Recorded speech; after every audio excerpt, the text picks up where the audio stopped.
Olá, continuando a aula de neurobiologia das emoções, agora a gente vai começar a falar um pouquinho mais sobre cérebro. E não poderia começar de outro jeito senão falando do caso do Phineas Gage. Provavelmente alguns de vocês já ouviram falar sobre esse caso, mas sempre vale a pena retomar. Então, o Phineas trabalhava na construção de uma ferrovia e no meio do caminho haviam pedras. O trabalho do Phineas era dinamitar essas pedras. Para isso, eles faziam furos nas pedras, nas rochas, da seguinte forma. Como que eles dinamitavam depois do furo? Colocavam pólvora, socavam areia com uma barra de metal sobre essa pólvora, depois acendiam o rastilho e explodia a pedra. Eis que um dia, Phineas coloca a pólvora, o seu colega não coloca a areia e o Phineas vai socar a pólvora direto com a barra de metal. Gera faísca, a barra explode e ela voa, atravessando o crânio do Phineas. Essa barra aqui atravessa o crânio, ele perde logo abaixo da sobrancelha esquerda, ele evidentemente perde a visão e incrivelmente ele fica vivo. Como, né? Já tinha antibiótico na época, ele sobreviveu às infecções, claro, teve um tempo meio esquisitinho aí de recuperação, mas estava lá, a princípio, intacto, exceto nas faculdades mentais. Ele ficou mais impulsivo e ele perdeu aquelas restrições que a gente tem para o nosso convívio social. Ele ficou insocializável, ele ficou cometendo ações que não eram socialmente aceitas para a época. Infelizmente, os relatos do Harlow, o médico que tratou o Phineas, eles são bastante vagos em que tipo de comportamento que de fato ele expressava. Eu fui atrás dos relatos dele e fiquei na dúvida do que ele fazia de socialmente inaceitável. De qualquer maneira, o Phineas passou a ser uma pessoa que não conseguia mais conviver adequadamente com as pessoas, não conseguia manter os seus empregos, não conseguia tomar decisões acertadas para o futuro. E esse caso do Phineas foi muito estudado pela Hannah Damasio e pelo Antônio Damasio, que analisaram outros pacientes com lesão do córtex pré-frontal, assim como o Phineas, e fizeram uma análise do crânio do Phineas para saber onde exatamente que havia ocorrido essa lesão, e chegaram aqui à conclusão que de fato foi lesado o córtex órbito-frontal. Esses pesquisadores aqui, o Antônio Damasio e a Hannah Damasio, desenvolveram um teste que a gente chama de Iowa Gambling Test. Esse é um teste de apostas em que as pessoas escolhem cartas entre 4 decks. 2 decks vão ter, no final das contas, resultados que são desavantajosos, vão levar a prejuízo financeiro. E o que essas cartas têm? Porque as pessoas escolheriam se leva a prejuízo? É que é uma carta de alto ganho e alto risco. Só que o risco é maior que o ganho. Então a pessoa pode ganhar, sei lá, $100, mas às vezes ela perde 200. Então no final das contas ela vai perder mais. Agora aqui, isso o A e o B. No C e no D, a pessoa vai ganhar pouco e ela perde menos do que ela ganha. Então ela teria um ganho financeiro normal. Se a gente pega as pessoas normais, aí, você pega uma pessoa da rua, põe para ser voluntário, ela vai escolher mais, no final das contas, as cartas C e D. Ela não sabe a lógica desse sistema, mas no final das contas ela vai pegando mais o C e o D. Pacientes que têm lesão no córtex pré-frontal escolhem mais as cartas A e B. Ela tem más escolhas nas cartas e baixa reação física antes da escolha de alto risco. Como assim? Então tá lá a pessoa normal pegando as cartas seguras, mas às vezes dá aquela coceirinha de tentar ganhar os $100. Então a pessoa vai lá e tenta pegar uma carta de alto risco. Tem uma ginástica mental esquisita, é como se, agora que eu tô bem aqui, tô tendo um bom lucro com as cartas seguras, eu vou tentar arriscar um pouco na outra. Vai que depois de pegar tantas cartas na C e na D, mudou a carta do topo da A e agora essa é uma carta boa. Enfim. Mas a pessoa pega sabendo que isso aqui é arriscado. ela tem uma reação física de estresse, você vê por corrente elétrica, né? E ela sente que tem algo errado aqui, mas ela vai lá que tem algo de risco e pega a carta. Então ela sente essa emoção antes de pegar a carta. O que faz a gente pensar que menos emoção nem sempre é bom. Essa é a temática aqui principal do livro do Antônio Damasio, que seria o erro de Descartes. Sentir essa emoção é importante, estar avisando o corpo que, epa, isso aqui pode não ter tanta vantagem assim. Já as pessoas com a lesão no córtex pré-frontal não sentem essa emoção, não tem essa resposta física, pelo menos. O que é curioso é que essas pessoas são sensíveis à punição aguda. Como assim? No momento em que vem uma perda grande, ela não pega a carta do mesmo deck de volta. Ela se afasta desse deck, mas por muito pouco tempo. Logo em seguida, ela retorna a esse deck. Esse é um caso, quer dizer, isso aqui foi publicado em 94, o caso do Phineas Gage é lá de 1800, mas isso dá uma ideia da importância do córtex pré-frontal para nossa tomada de decisões e para a escolha de decisões que são mais acertadas, levando em conta justamente as emoções. O Darwin, em 1800 também, publicou um livro chamado A Expressão das Emoções nos Homens e nos Animais.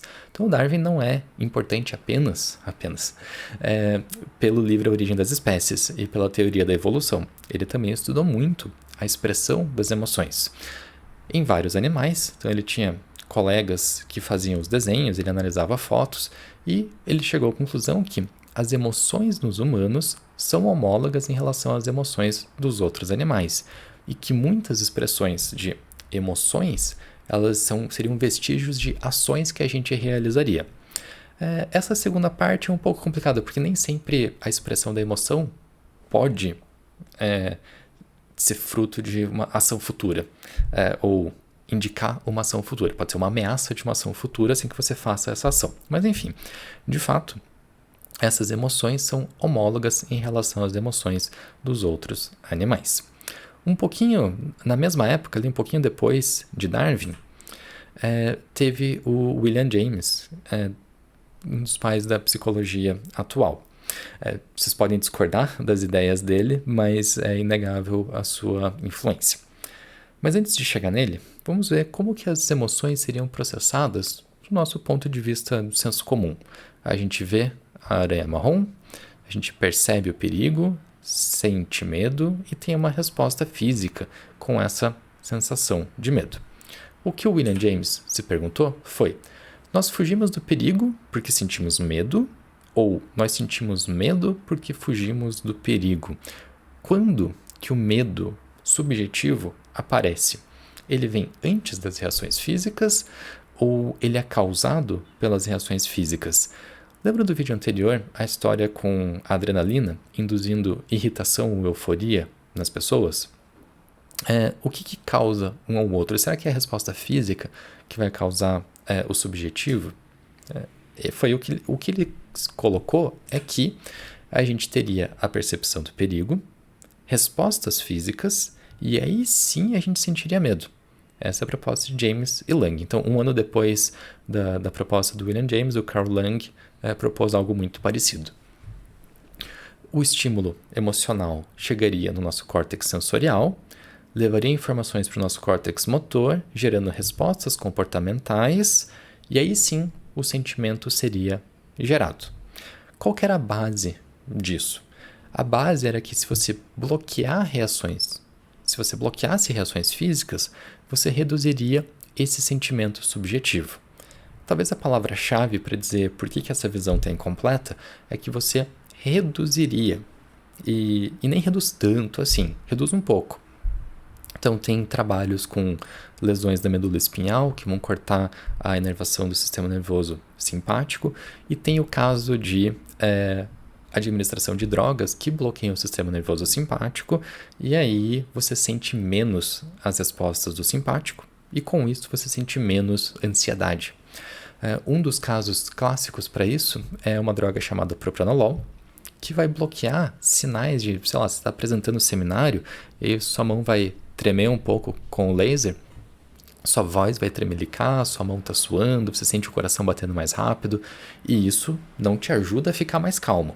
Talvez não seja a causa primária do seu sentimento de medo, mas isso vai fazer com que alimente esse sistema. Se você bloqueia esse sistema, você fica, de fato, mais calmo. Mas não explica tudo. O Cannon e o Bard, eles propuseram que essas duas coisas aconteceriam juntas e de maneira independente. As reações físicas são geradas pela percepção de perigo, assim como o sentimento de medo é gerado pela percepção de perigo. A gente teria o estímulo emocional, que passa pelo tálamo. Então, os estímulos praticamente sempre passam pelo tálamo. Quando não passam, uma via não passa, mas a outra passa. Então, sempre tem uma via que passa pelo tálamo. Isso aqui, do tálamo, vai para o córtex, e do córtex gera o nosso sentimento. E do hipotálamo gera a nossa resposta comportamental. Então, o hipotálamo seria uma das formas de saída dessas respostas corporais, não só comportamentais, mas essas respostas corporais autonômicas. Aí o hipotálamo ia se comunicar com áreas que controlam o sistema nervoso autônomo, e a gente teria respostas corporais e, claro, comportamentais depois também. Após uma revisão, após a definição desse circuito anatômico aqui, chamado circuito de Papez, a gente colocou algumas estruturas a mais nesse sistema. O estímulo continua chegando aqui pelo tálamo, vai para o córtex sensorial, e agora tem uma comunicação que envolve essa estrutura aqui, que é o córtex cingulado. A gente já falou do córtex cingulado na aula de dor. Essa é uma região que é ativada quando a gente sente dor. Então, a gente pode imaginar que ela é responsável por alguns aspectos dos nossos sentimentos, frequentemente associados com uma valência negativa, mas não obrigatoriamente. Além disso, essas informações, então, que chegaram no córtex sensorial, vão eventualmente chegar no hipotálamo, e aqui, de novo, o hipotálamo sendo relacionado com uma área cerebral associada com as respostas corporais, então com a comunicação com o sistema nervoso autônomo. O papel do hipocampo é um pouquinho complicado. O hipocampo, ao longo do tempo, teve uma redução no seu papel, uma redução na nossa percepção de um papel na emoção e ficou mais atrelado à memória. Mas, ainda assim, a gente sabe que tem uma série de alterações no hipocampo em pacientes com depressão. Então, não é como se ele não fosse importante para aspectos de humor e emoções. Mas, aparentemente, ele não é muito ativo nessa emoção mais aguda. E na nossa visão atual, a gente tem todas as combinações possíveis. A percepção de perigo, ou o estímulo emocional que for, levar a reações físicas, sentimento de medo, mas um influencia no outro. Ao você ter a percepção subjetiva de medo, isso intensifica suas reações físicas, e as suas reações físicas também intensificam seu sentimento de medo. As suas experiências prévias com o que aconteceu nessa situação vão influenciar como você vai reagir no futuro. Então, esse seria um aspecto mais de memória, condicionamento. E como que essas diferentes emoções vão se associar com a ativação cerebral? Tem uma área cerebral da raiva, da tristeza, da felicidade, da surpresa, do nojo, do medo? Acende áreas cerebrais diferentes? Como que a gente estudaria isso em voluntários? Como que você faria uma pessoa ficar triste? Como que você faria uma pessoa ficar com medo? Dessas emoções, qual seria a mais fácil de induzir? Como que você induz a emoção de felicidade numa pessoa? Será que é fácil? Não muito. A gente coloca elas em equipamentos de neuroimagem, esse é o desenho experimental básico, e dá estímulos. Você compara um estímulo neutro com um estímulo que deveria induzir a felicidade. Idealmente, você checa se aquele estímulo realmente induziu a emoção que você busca. Então, não tem uma ativação muito clara na felicidade, mas isso é uma junção aqui de várias áreas cerebrais ao mesmo tempo, como se você pegasse o cérebro todo e achatasse uma única imagem. Então, não é um único corte aqui, isso aqui é uma meta-análise geral. De várias e várias fatias que foram analisadas do cérebro. Não tem um ponto muito claro aqui com a felicidade. Será que o estímulo induziu, de fato, a felicidade? Isso é algo importante. Você dá uma foto de um bebê sorrindo, tem gente que não quer ter filho de jeito nenhum, tem gente que acabou de ter um aborto. Então, talvez isso influencie um pouco na resposta. Então, é importante conferir o que a pessoa sentiu com o estímulo. Tristeza tem algumas ativações, tem um pouquinho de ativação lá do giro cingulado anterior. A raiva pega um pouco do hipotálamo, mas ainda é muito disperso. O nojo tem uma ativação um pouquinho mais clara de algumas regiões. Nesse corte não está tão bom aqui, mas a gente tem a ativação da ínsula com o nojo. Agora, o que é consistente, é tão consistente que acaba reduzindo a função daquela estrutura só para isso, que é a amígdala. Então, o medo ativa a amígdala. Isso é consenso na literatura neurocientífica. O único ponto importante é a gente lembrar que a amígdala está envolvida na saliência de estímulos. O quanto um estímulo pops, o quanto ele é relevante. Primariamente, um dos que mais ativa a amígdala é o medo. Então, a gente associa muito a amígdala com medo, só vamos lembrar que a amígdala participa de outras respostas, inclusive respostas do sistema de recompensa. Mas, em todo caso, teve estímulo aversivo, a amígdala é ativada. Quando a gente faz a pessoa se lembrar de eventos tristes, o giro cingulado anterior é ativado. Então, a gente tem aí uma valência negativa predominante quando o giro cingulado anterior é ativado. É ativado em situações de dor, é ativado na lembrança de eventos tristes. Essa figurinha eu tinha colocado na aula de dor para vocês.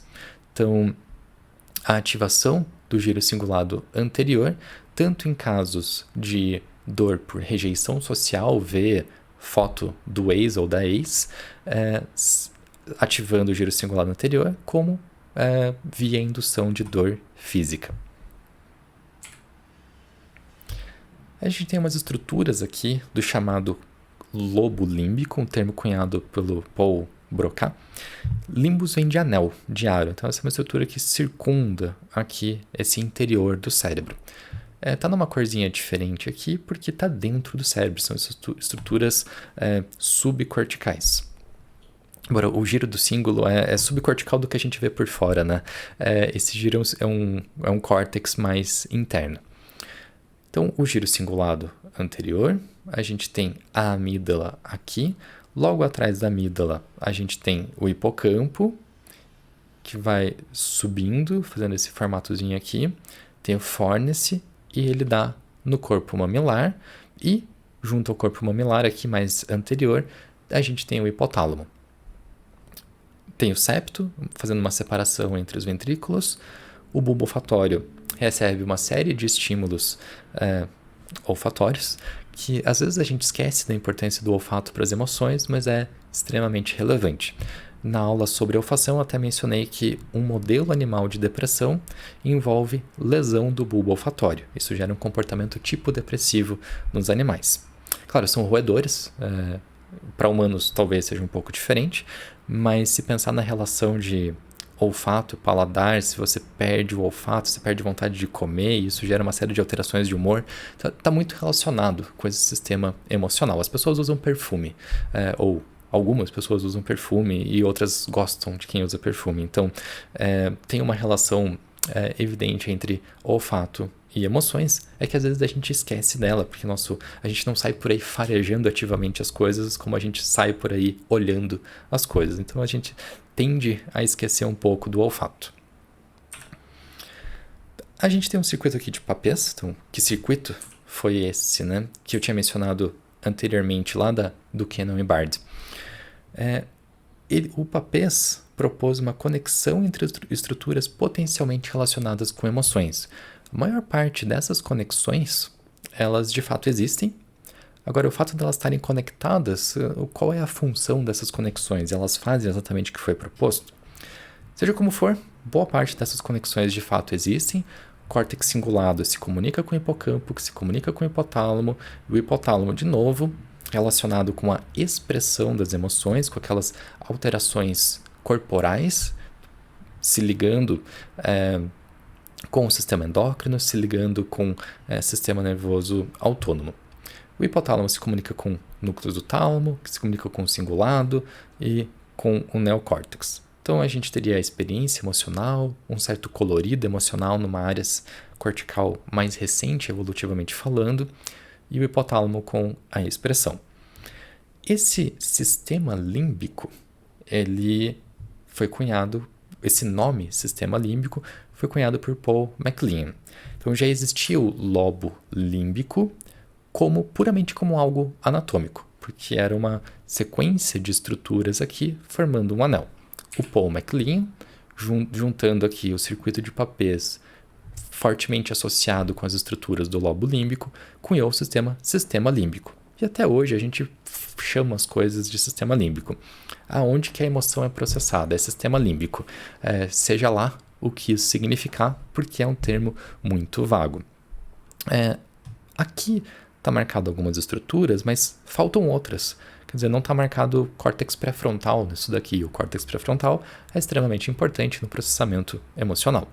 A ínsula não está aparecendo aqui, mas ela é importante também. Historicamente, sobre a importância do hipotálamo, a gente tem essa Shun rage aqui, essa raiva descontrolada, uma raiva errada ou falsa. Shun vem desse termo. Errado ou falso. Foi induzindo, então, uma alteração do comportamento agressivo por remoção do telencéfalo, uma remoção do córtex. Esse comportamento dependia de preservar o hipotálamo posterior. Então, será que o hipotálamo normalmente é inibido pelo córtex, prevenindo o excesso de agressividade? Porque quando tinha essa remoção do córtex, o animal ficava extremamente agressivo, desde que você mantivesse essa parte posterior do hipotálamo.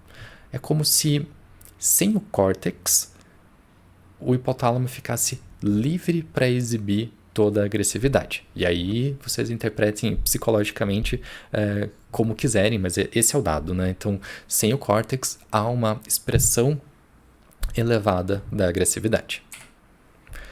Agora, o hipotálamo posterior, ele não é igual. Ele não é simplesmente hipotálamo posterior. Se você estimula a parte posterior medial, o animal tem esse riçado. Ele riça, ele ameaça que vai avançar, ele abre a boca, ele expressa, ele vai estufar a cauda aqui. E talvez essa seja uma demonstração de territorialismo, uma forma de ameaça a outro gato ou a outra pessoa, ou o que for. Talvez uma estratégia de defesa. Já, se você estimula o hipotálamo posterior, não o medial, mas o lateral, o animal vai simplesmente predar esse rato. Quer dizer, ele não vai anunciar que ele está predando, ele simplesmente vai predar, porque ele vai ter que fazer isso de maneira silenciosa. São formas de agressividade que são diferentes, ambas controladas pelo hipotálamo posterior, mas cada uma com a sua nuance, não existe uma única forma de agressividade.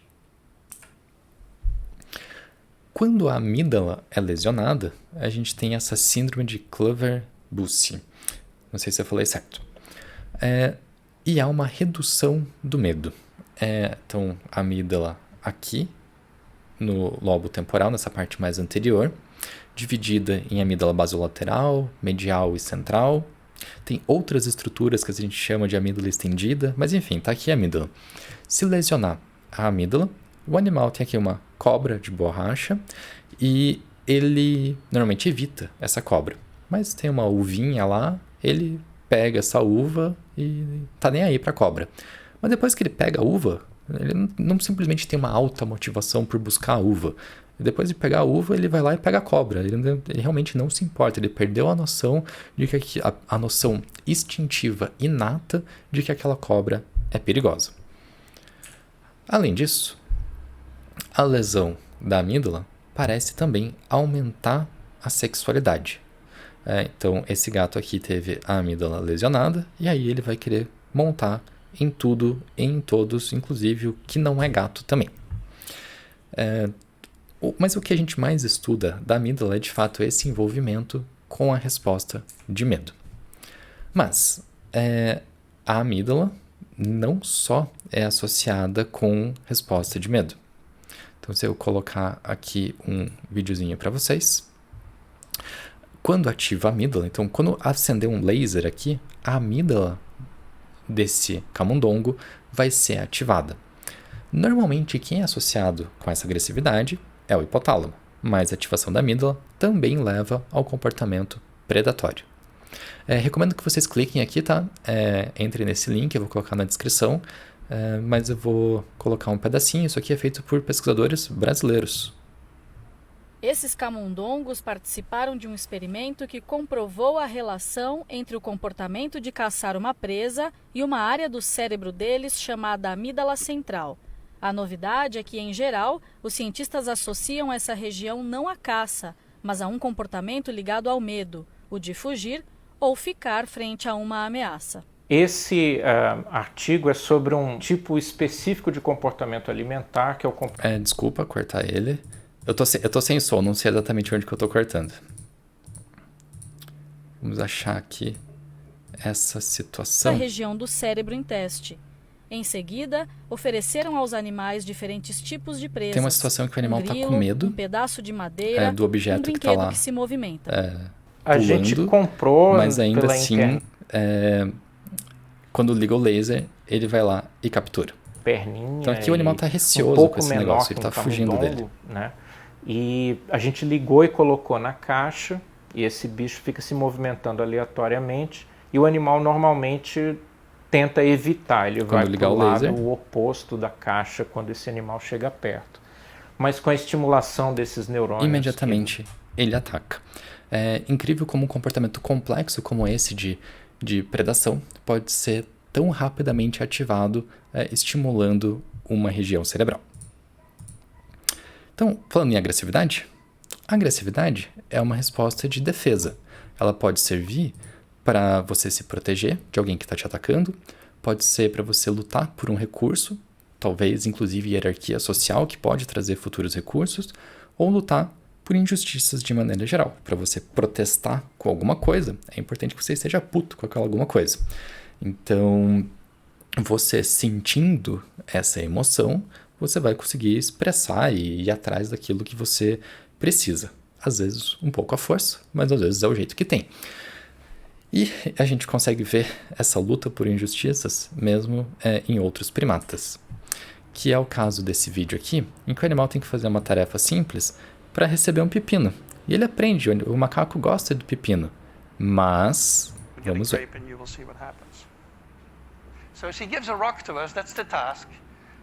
Pegou o pepino, comeu. O que o outro ganha? Uma uva.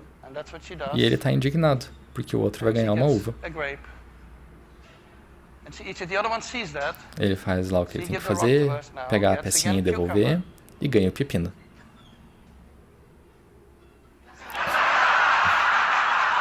E ele protesta, porque ele quer a uva. O pepino não é o suficiente. Por que ele faz o mesmo trabalho e recebe um pagamento menor? Isso deve ser protestado? Na minha opinião, sim. Então, a agressividade nesse caso não está funcionando muito bem, mas talvez, deve se protestar muito, ele vai conseguir eventualmente ganhar essa uva. Então, a gente vê a insatisfação desse animal. Enfim, em frente, essa é evidentemente uma função importante da agressividade. Às vezes a demonstração de uma agressividade pode prevenir uma briga. Essa pode ser uma outra utilidade da agressividade também. Mas será que alguém poderia buscar agressão sem maiores justificativas? Será que a agressividade é recompensadora? Alguém pode, sei lá, talvez ir para um estádio, assistir um jogo, não pensando no jogo, mas pensando que pode rolar uma briga depois. Será que ela é recompensadora? Então, tem alguns experimentos, na verdade, que mostram que animais conseguem pressionar uma barra ou escolher um compartimento, ou colocar o focinho num local, para ter a oportunidade de receber uma briga. Ele recebeu um animal, e olha só que injusto, receber um animal de peso corporal menor para que ele tenha certeza que ele vai ganhar. Então, o animal aprende a fazer aqui o comportamento de nose poke, que é colocar o focinho num buraco, para receber um animal de peso corporal mais leve para ele ir lá e brigar.